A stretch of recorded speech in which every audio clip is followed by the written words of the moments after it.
Praise the Lord. Sa mga kapatid, nandito na naman tayo sa ating morning revival preview. At ang schedule natin para sa araw na ito ay Week 39, Day 5. So mga kapatid, magbabasa na ako ng mga Bible verses natin. Revelation 1:14 to 15.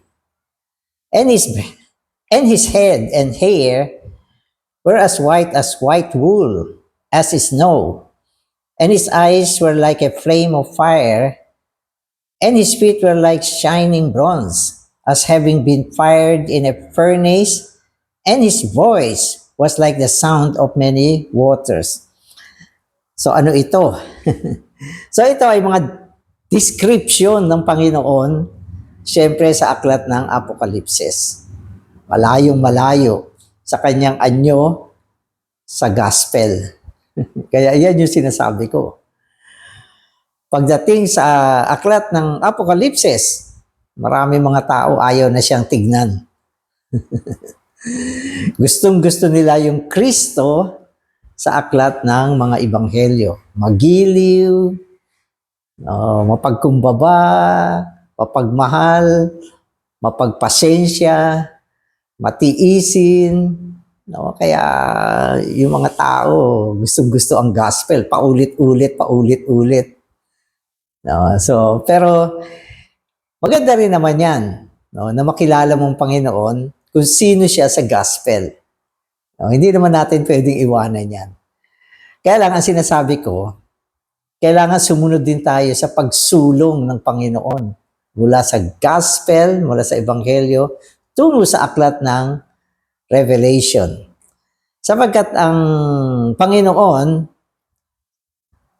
natin, ang kanyang pangkasalukuyang gawain ay ang kanyang gawain sa aklat ng Revelation. Yan siya ngayon. Dumaan na siya sa maraming mga proseso, umakyat na sa sangkalangitan, at sa sangkalangitan, ang kanyang ministeryo ay makalangit na ministeryo. Kung saan sinasabi, siya ngayon ang ating mataas na saserdote. Sa gospel, sinagawa niya yung kanyang katubusan upang ang tao ay madala sa kaligtasan, maisilang na muli. Di ba? At dun sa gospel, tinapos niya ang gawain para maibunga ang eklesiya. Na naibunga na rin naman. Kaya sa panahon ng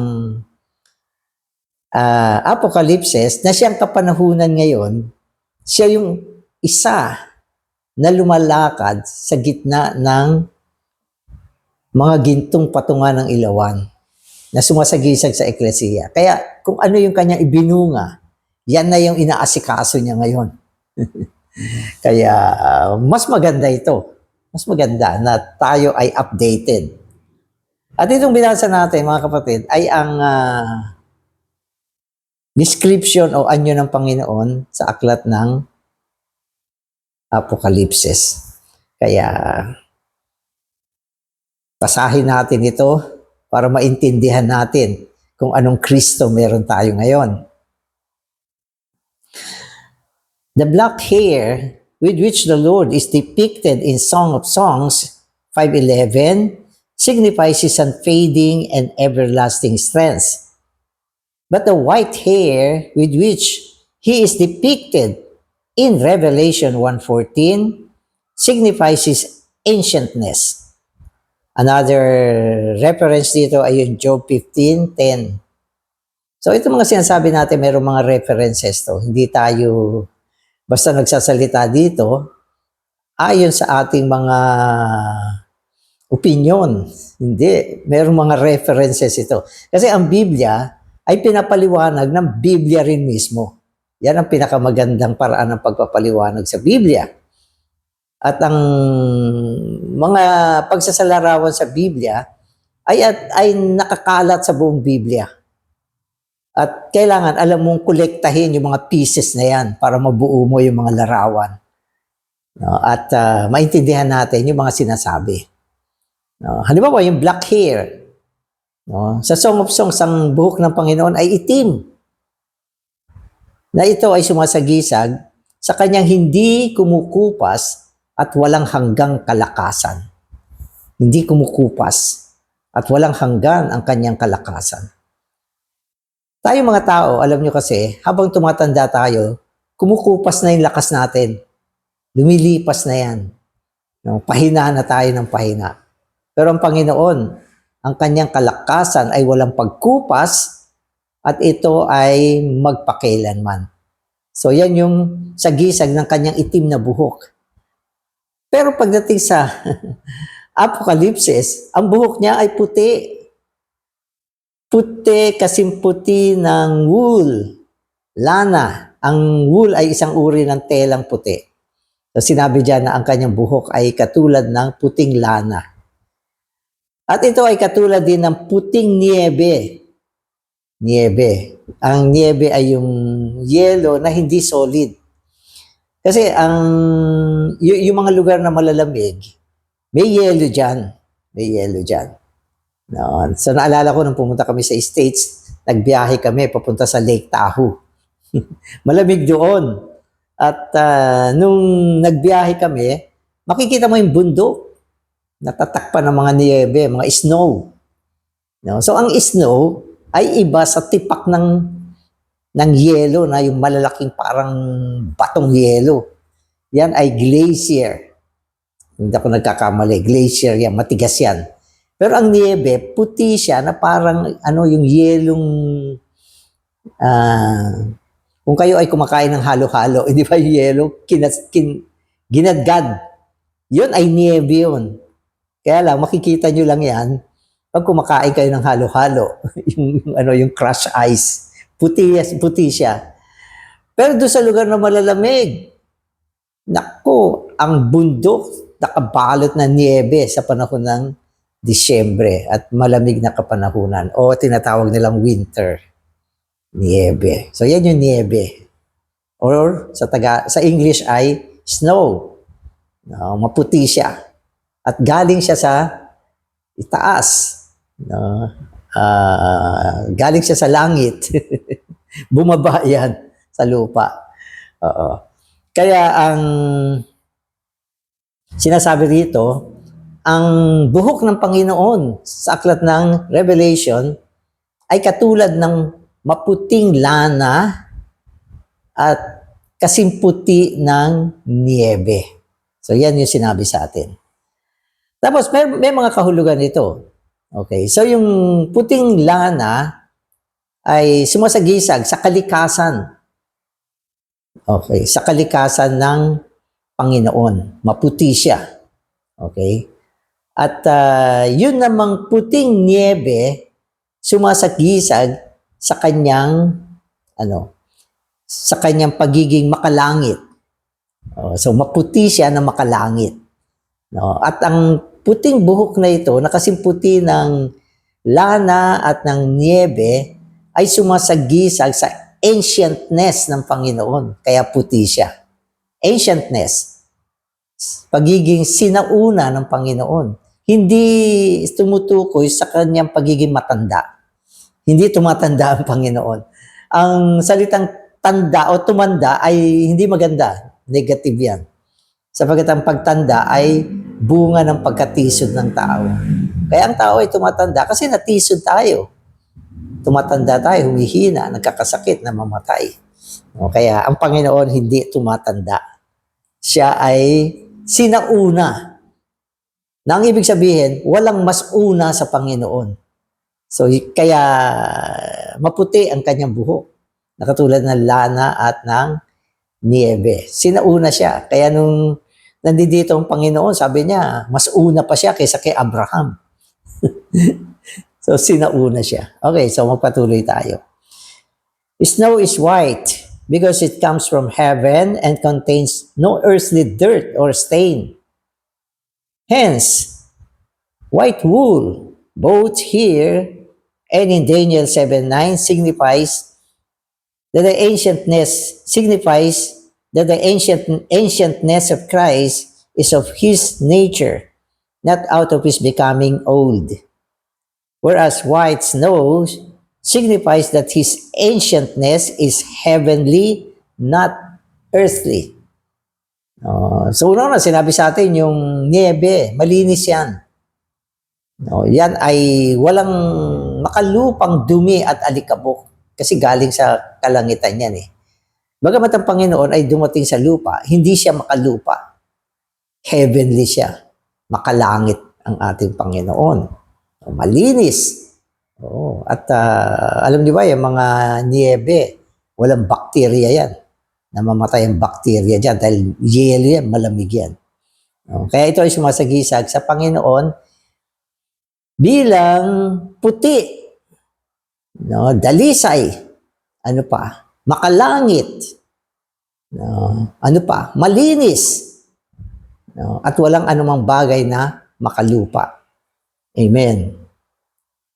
In Song of Songs naman tayo. The eyes of Christ are like doves. That is for the expression of His love. In Revelation 1:4, His eyes are like a flame of fire. This is for Him to observe and search, that He may exercise judgment by enlightening. So ito may comparison. Sabi niya, sa Song of Songs, so sinabi diyan, yung mata ng Panginoon, okay, ay kahayagan ng kanyang pag-ibig. Ibig sabihin, ano yan, pag tinignan mo, ano to mata ng kalapati. So sa Song of Songs, binanggit yan, ang kanyang mata ay katulad sa mata ng kalapati na sumasagisag sa kahayagan ng kanyang pag-ibig. Na pag tinignan mo yung mata niya, madadama mo yung kanyang pagmamahal sa iyo. Kasi yung mga mata, may expression ng love yan eh. May expression din niya ng hatred. May expression din niya ng anger. So, iba-iba ang expression ng mata. Kaya yung sa mundo, pag yung isang babae at lalaki nagliligawan, yung mata nila, okay, lalo doon sa lalaki, merong expression ng love.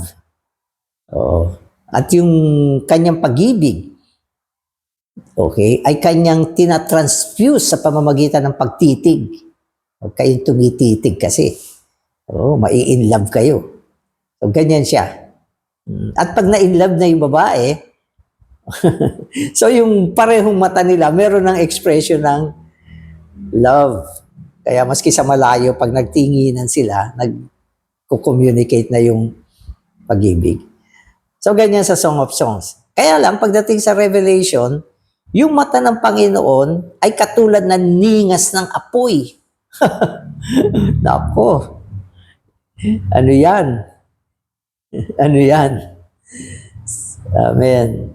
So sabi niya, okay, itong mata niya, na katulad ng ningas ng apoy, ay, okay, to observe and search. Okay? Para maisagawa niya ang paghahatol at pagbibigay ng liwanag. So yung mata niya ay nagsisiyasat. Okay. Observe. Ibig sabihin, nagmamasid at nagsisiyasat. So ganyan ngayon. Umatalas ang pakiramdam mo. Madadama mo ang Panginoon sa panahon na ito ay nagmamasid sa iyo. At nagmamasid at nagsasaliksik. At itong matang ito ay humahatol. Humahatol siya. At nagbibigay siya ng liwanag. So yan ang mata ng Panginoon sa aklat ng Revelation. Amen. His eyes, mata uli ito, are not 2 but 7.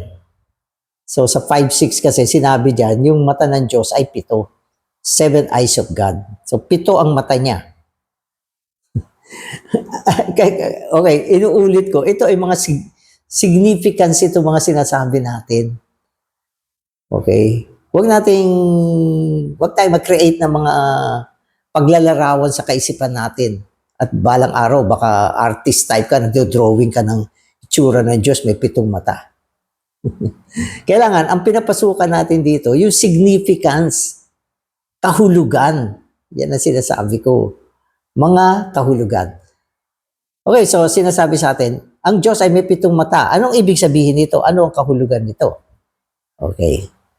7 is the number of completion in God's move. Ang 7, ang ibig sabihin niyan, ay kakumpletohan ng paggawa ng Diyos. Kaya 7 siya. Ibig sabihin, gumawa siya at nakumpleto. Bibigyan ko kayo ng halimbawa. Sa creation, nag-create siya ng lahat ng bagay sa loob ng 6 na araw. At yung ika-7 araw, nagpahinga siya. Kasi kumpleto na eh. Kaya sinasabi sa atin, ang 7 ay sumasagisag sa paggawa ng Diyos sa kakumpletohan. Kaya 7 eyes, operation yan ng Diyos, paggawa yan ng Diyos. Okay, kaya 7 ang mata niya. Amen. Okay, so 7 is the number of completion in God's move. Hence, Christ's eyes in this book are for God's operation. These 7 eyes of His are the 7 lamps of fire burning before the throne, which are the 7 spirits of God. Okay, so ang ibig sabihin nito, ang 7 mata ng Diyos sa kapanahunan na ito ay para sa kanyang paggawa. Ibig sabihin, gagawa siya. Kaya merong 7 mata rito. At itong 7 matang ito rin yung 7 ilawan ng apoy, no, sa trono ng Diyos. No, kaya sinasabi sa atin, ang kanyang mata ay 7, ang espiritu ay 7 rin. No, ang ibig sabihin, ang gagamitin ng Diyos upang gumawa sa kapanahunang ito ay ang 7 espiritu. Gagawa siya sa buong sangkalupaan ngayon, itong kapanahunan na ito. Sa gospel, ang gumagawa ay siya mismo. Nagbibiyahe siya, natutulog siya, naglalakbay siya. Pero pagkatapos ng lahat ng mga proseso na kanyang dinaanan, ito na ang pinakita sa atin.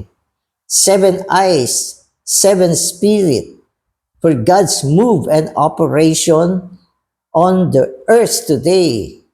7 mata, na siyang 7 espiritu, na siyang 7 ilawan ng apoy, at ito ay para sa pagsasagawa ng Diyos ngayon sa buong sangkalupaan. Amen. Amen. The fire, burning equals the flame of fire and is for observing and searching. The 7 spirits of God sent forth into all the earth are for God's move upon the earth. Thus the eyes of Christ in Revelation are the 7 spirits of God for God's move and operation on earth today. So meron 2 aspect ng paggawa dito. Yung 7 espiritu, 7 mata, okay, ay katulad ng apoy. No? At ito ay para sa pagsisiyas, observing. Okay. Para sa kanyang pagmamasid. Sa mahirap kagilapin yung Tagalog. Observing is pagmamasid. And searching, pagsisiyasat. Oo. Okay. So, pagmamasid, okay, at searching. Ibig sabihin ang kanyang pagsasaliksik. Okay, so pasensya na kayo. Yung Tagalog ko, kailangan medyo mag-post pa ako. Searching, pagsasaliksik. Diba? Observing, pagsisiyasat. So, ang kanyang, ang ningas ng apoy dito, na sumasagisag sa kanyang mata ay para sa pagsisiyasat at pagsasaliksik. Pero ang tungkol sa kanyang gawain, ang 7 espiritu ng Diyos ay isinugo. Sinugo siya sa buong sangkalupaan. Sinugo siya. Okay? Para sa paggawa ng Diyos sa lupa ngayon. No, na ang ibig sabihin, ang buong gawain ng Diyos at operation na ginagawa niya sa buong sangkalupaan ngayon ay sinasagawa ng 7 espiritu ng Diyos. Ang lakas niyan. Kung tutusin, isa lang naman ang espiritu. Pag sinabi natin 7 espiritu, 7 ulit na pinatindi, pinalakas. Oo, hindi ba na minsan may mga ilaw na iba-iba yung strength niya mula sa switch. Meron siyang unang switch, ganun lang yung ilaw niya. Pero meron siyang mga pagpapalakas, lumiliwanag. Isang ilawan lang yan. Ganon din yung espiritu. Isang espiritu, 7 ulit na pinatindi upang gumawa sa buong sangkalupaan. Alam niyo kung bakit? Kasi ang buong sangkalupaan ngayon ay pinagkaharian ng masamang isa. At ang buong sangkalupaan ngayon ay nasa kadiliman. Kaya sa mga huling kapanahunan, sinasabi ni Pablo, di ba? Dinescribe niya ang huling kapanahunan na isang kapanahunan na masama sa mga kapanahunan. Sabi niya, yung mga tao hindi na nagmamahal sa Diyos. Sila ay nagmamahal sa salapi. Di ba? So yan yung huling kapanahunan. At ang kasalanan, okay, ay umiiral na matindi sa buong sansinukob. Ang tao ay nawala ng puso sa Diyos. Nawala ng pagtitiwala, nawala ng takot sa Diyos. Napakadilim. Kaya ang Espiritu ang gagawa, no, sa kapanahunan na ito. Siya ay katulad ng apoy. Siya ay katulad ng mata na nagniningas. Di ba? 7 ulit na pinatindi. Ang kanyang liwanag ay 7 ulit. Gagawa siya. Kaya sinabi sa Biblia, bago magtapos ang kapanahunan na ito, ang ebanghelyo ng kaharian ay ipapahayag sa buong sangkalupaan. Sinong gagawa niyan? Paano mo mararating ang buong sangkalupaan? Huwag kang mag-alala. Kayang gawin niya ng 7 ulit na pinatinding espiritu. Gagawa siya. Oo, mag-antay ka lang. Mag-antay lang tayo. Gagawa siya. Bago matapos ang kapanahunang ito. Yan yung tinatawag na consummation of the age. No? Ang ebanghelyo ng kaharian ay maipipreach sa buong sangkalupaan. At ito ay sa pamamagitan ng operation ng 7 spirits of God na siyang 7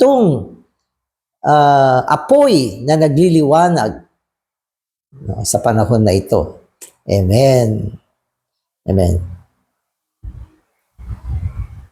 Christ's eyes, okay, eyes pa rin, are for watching, observing, searching, judging, enlightening, and infusing.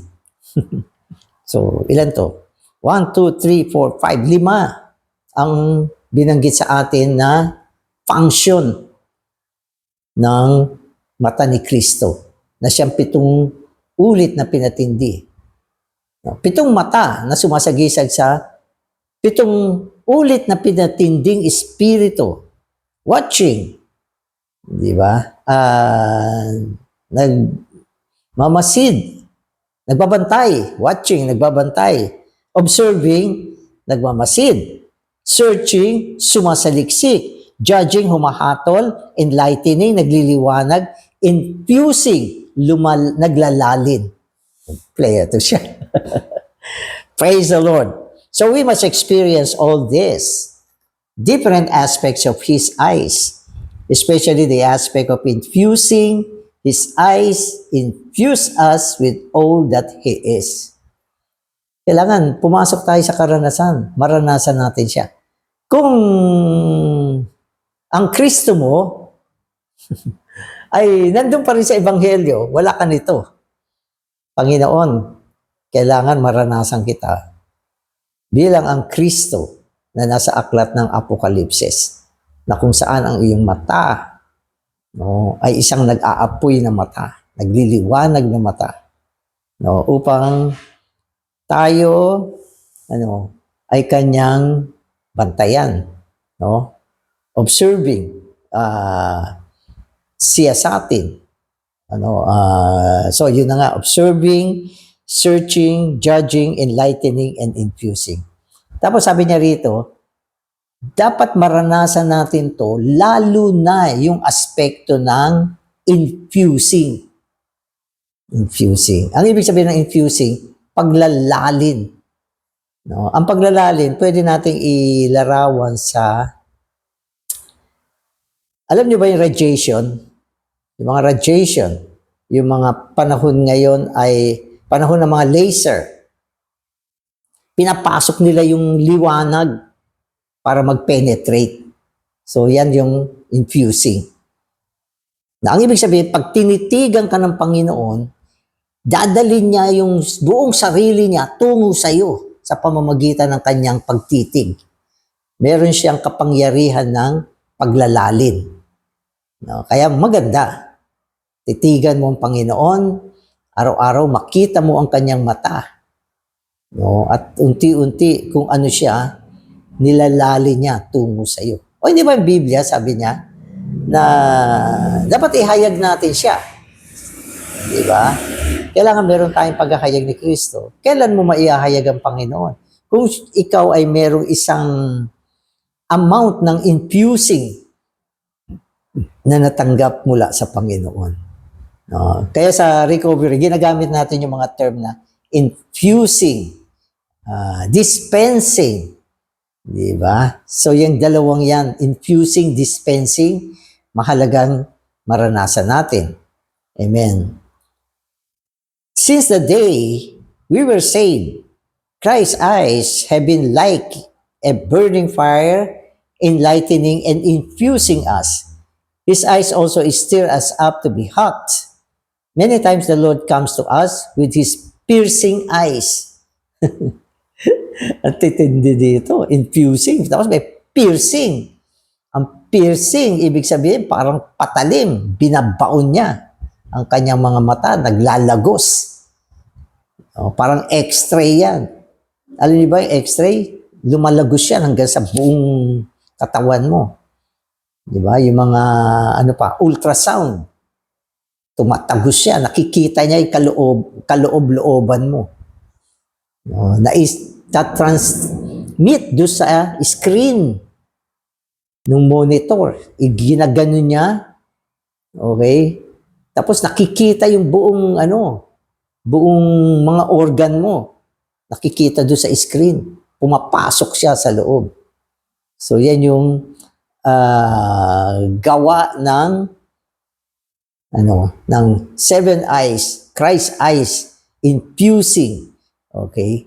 Tapos sinasabi niya dito, meron din siyang pag-steer, pagpupukaw upang tayo ay gawing mainit.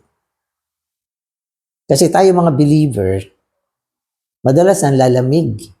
Alam niyo bang dahilan ng panlalamig? Ang mga bagay na nakikita natin sa mundo. Lalo itong panahon ng internet. Ang dami mo makikita, yung buong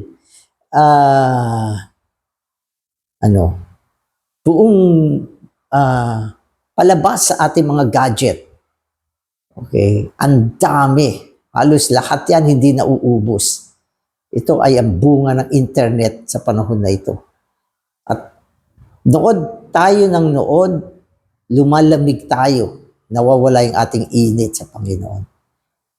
Kaya ang gawain ng kanyang mata na katulad ng apoy ay upang pag-initin ulit tayo. Kasi alam nyo, pag ang isang believer ay malamig, wala siyang puwersa, mahina siya. Kasi ang lamig eh. Oo. Kailangan pag-initin. Kailangan merong burning sa loob niya. Ang puwersa natin para sa Panginoon ay nanggagaling sa apoy na dinadala niya sa ating spirito. Kaya sabi sa Ephesians, dapat burning in the spirit ka. Meron kang apoy. Kasi ang apoy ay puwersa yan eh. Energy yan eh. Pag walang burning, wala. Hindi ka nagpipreach ng gospel. Hindi ka nagbibisita. Wala kang pusong pumunta sa mga church meeting, church gathering. Di ba? Wala kang puwersang pumunta sa salita. Kasi malamig. Malamig.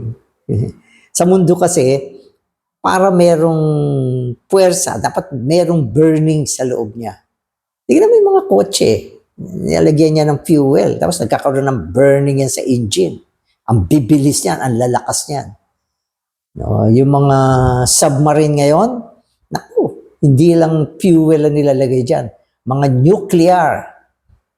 Ang bigat niyan, ang laki niyan. Pero ang bibilis niyan, gumagalaw yan para mga punong-puno yan ng energy. Sapagkat mayroong burning sa loob niyan. Ganon din ang believer. Gagawin kanyang mainit. Amen. Amen. Perhaps, when we are trying to hide something from our wives, the Lord comes with the seven shining eyes piercing into our being and exposing our true condition. I have had this kind of experience hundreds of times. So pati pala speaker natin dito, may ganyang experience. Yung ba nagtatago ng mga bagay mula sa asawang babae? Ang daming sikreto, ang daming kung ano-anong nasa loob niya. Kasi minsan yung mga lalaki ganyan eh. Marami mga bagay na hindi niya pwedeng ipaalam sa kanyang asawang babae.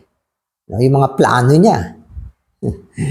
may alam ako, minsan mga lalaki, may plano siyang bumili ng kotse na maganda, mahal, pero ayaw niya ipaalam sa asawa niya. Ano siya, titipid, ipon. Pero hindi na niya paalam niya, biglang boom, ganda ng kotse. Asawa niya, ay nako, magtataray na yan. Pero kung sa umpisa pa lang sinabi niya yan, hindi matuloy yan. So marami mga ganyang bagay, kung ano-ano mga plano, mga sikreto. Pero yung espiritu, alam niya lahat yan. At may mga pagkakataon na yung mga plano, hindi naman tumutugma sa puso ng Diyos. Kaya, ine-expose niya, sinesearch niya, sinusunog niya yung mga bagay na yan para sa paglilinis ng ating panloob na tao. Sino makakagawa niyan? Ang nagliliyab na mata ni Kristo na umaabot hanggang sa kalooban natin. Amen. Amen. When I was arguing with others, especially with my intimate ones, the shining eyes of Christ were upon me, and I could not go on speaking. His shining stopped my mouth. Ito naman, another incident. Arguing. Ano yung arguing? Pakikipagtalo. Madalas ma-engage tayo sa pakikipagtalo sa ating mga intimate ones. Intimate ones. Naniniwala ako, ang pinaka-intimate ones naman natin ay yung ating asawa. Ang intimate ones ng asawang babae, yung asawang lalaki. Yung asawang lalaki, yung asawang babae. Intimate, ibig sabihin, napakatalik ng relasyon. Pero intimate, matalik ang relasyon, pero matindi ang pagtatalo. Argument. Saan ka ba madalas na i-engage sa argument? Hindi ba sa pinaka-intimate ones natin? Tatalo, hindi matapos. No? Exchanging of words, palitan ng mga salita, umiinit. Sa ganyan. Ay, hindi natatapos. Walang gusto magpatalo, walang gusto huminto. Pero sinasabi niya, sa gitna ng mga pagtatalo, ang mata ng Panginoon, pag natamaan ka, hihinto yung bibig mo. Oo, totoo yan. Hihinto. At kuminsan nga gusto mo makipagtalo, pero na-encounter mo yung mata ng Panginoon, tumahimik ka na lang. Hindi na natuloy yung pagtatalo. Kaya ganyan ang operation ng kanyang mata sa panahon na ito. Amen. The book of Revelation is a book with a judging nature. Fire is for divine judgment. So may mga references dito, 1 Corinthians 3:13, Hebrews 6:8, 10, 27. Our God is also a consuming fire. Okay, 12:29, I think 1 Corinthians din to. His throne is a fiery flame, and its wheels are burning fire, and a fiery stream issues and comes out from before him. That is in Daniel Daniel 7:9-10. All of this is for judgment. The Lord's eyes, being like a flame of fire, is mainly for His judgment. Revelation 2:18-23, 19, 11-12. Bakit ko kinukot, binabasa yung mga quotation? Kasi minsan may mga nakikinig sa atin na wala namang MR. So kung gusto nilang i-check yung mga binabanggit natin, pwede nilang i-check na ang ating mga binabasa, sinasabi, lahat ito ay mayroong mga biblical references na sinasabi sa atin na ang ating Diyos ay isang Diyos na tumutupok na katulad ng apoy. Kapag binanggit natin na ang Diyos natin mayroong aspekto ng katulad sa tumutupok na apoy, yan ay tumutukoy sa Kanya bilang isang humahatol. Humahatol siya. At ang pinaka-final judgment ng Diyos natin ay ang lake of fire, na kung saan yan ang magiging hantungan ng lahat ng mga tao na hindi nanampalataya sa Panginoon. Yan din ang hantungan ni Satanas, lahat ng mga kampo ni Satanas.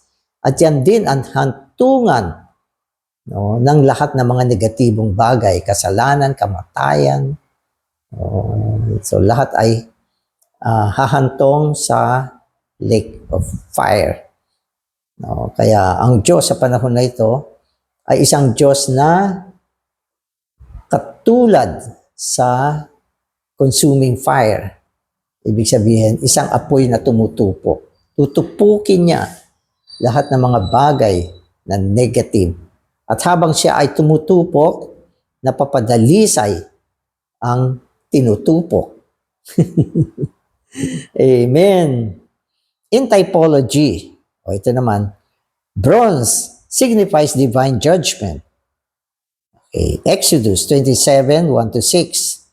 When Christ was on earth, His earthly walk and daily walk were tried and tested.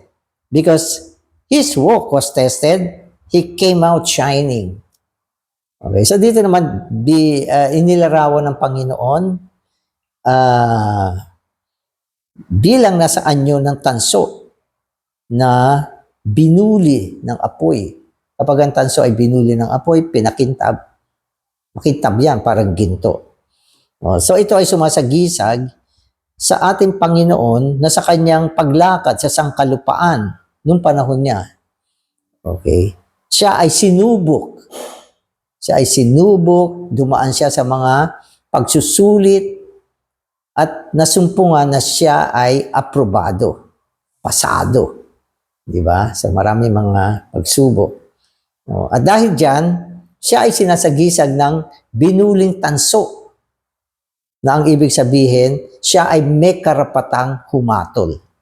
Dahil siya mismo ay dumaan sa mga paghahatol, pagsubok, at lahat ng ito ay napagtagumpayan niya at nagpatunay na siya ay perpekto sa lahat ng bagay. At dahil dito, nagkaroon siya ng isang posisyon na pwede siyang humatol. At sa pagbabalik ng Panginoon, siyempre siya ay isang hukom na hahatol.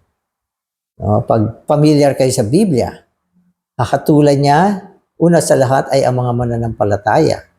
Sabi sa aklat ng Pedro, ang judgment ay magsisimula sa kanyang sambahayan.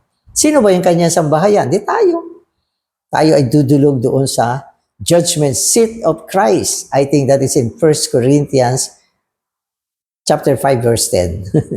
Bawat isa ay dudulog diyan upang makipagsulit sa Panginoon. Ano ang ating isusulit?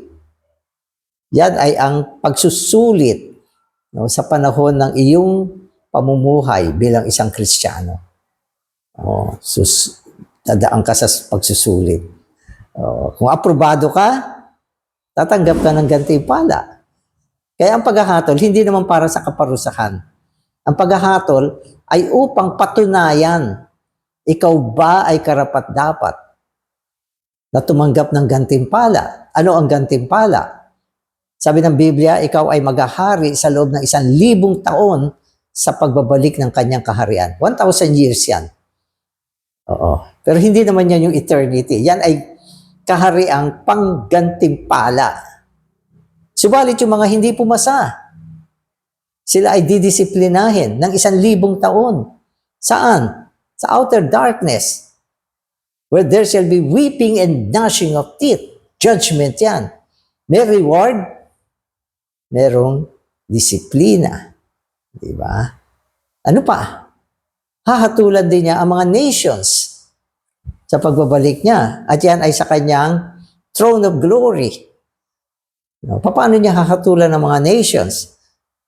Depende kung paano nila inalagaan ang mga believers sa panahon ng Great Tribulation. Kaya sa panahon ng pagbalik ng Panginoon, uupo siya sa kanyang throne of glory, hahatiin niya yung mga nations, may kambing, merong sheep.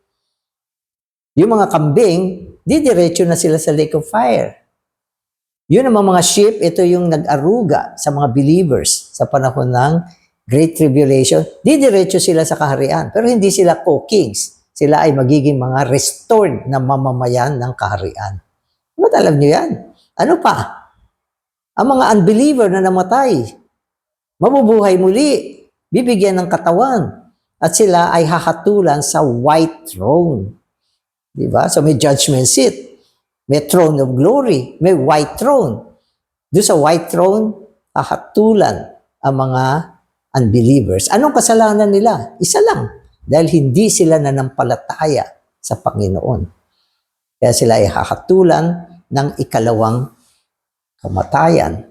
Amen. So, lahat ito, makikita natin ang kasaysayan ng paghahatol, bilang isang Diyos na tumutupok na katulad ng apoy.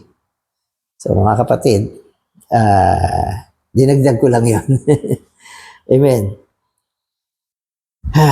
Amen. So, okay. Now, the feet of Christ are like shining bronze, as mentioned also in Ezekiel 1:7 and Daniel 10:6, signifying that his perfect and bright walk qualifies him to exercise divine judgment. When he comes to possess the earth by judging it, his feet will be like pillars of fire. Revelation 10:1.